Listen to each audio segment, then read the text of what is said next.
You ask Tiger to solve. This deals with linear equations with one unknown.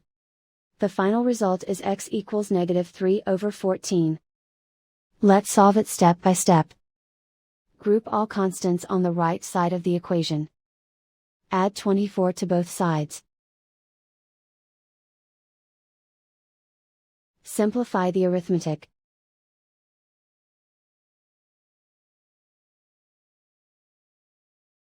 Isolate the x. Divide both sides by -112. Cancel out the negatives. Simplify the fraction. Move the negative sign from the denominator to the numerator.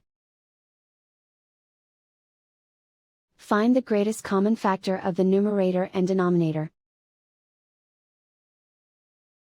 Factor out and cancel the greatest common factor.